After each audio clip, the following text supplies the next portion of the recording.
नागेन्द्रहाराय त्रिलोचनाय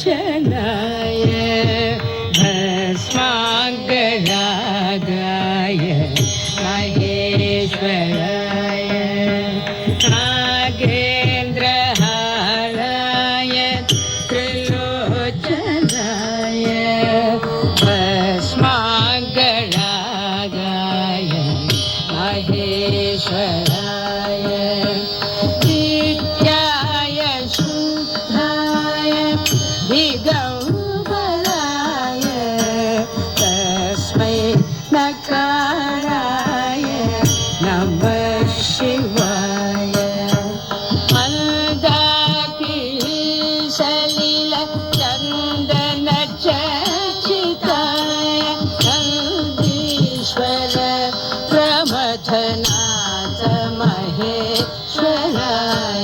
मन्दारमुख्य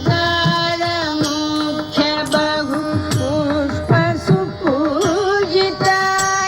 तस्मै नकार महिताय नमः शिवाय शिवाय गौरी वदनाब्जवृन्द सूर्याय दक्षवरदाशकाय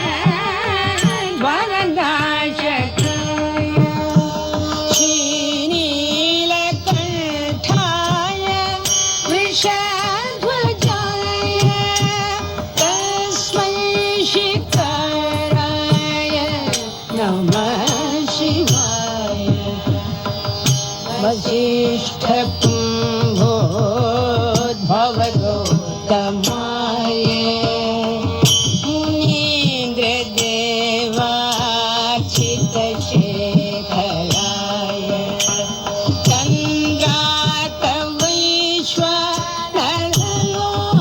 चन्द्रातवैश्वरलोचनाय तस्मै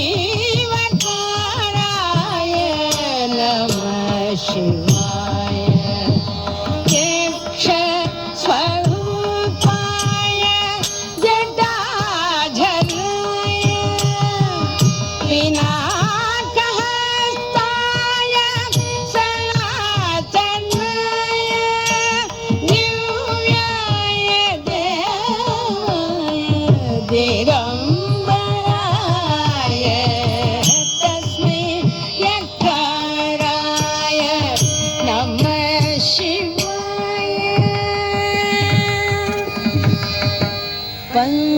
पञ्चाक्षरमिदं पुण्यं यः पठे शिवसन्निधौ शिवलोकमवाप्नोति शिवेन सह मोदते।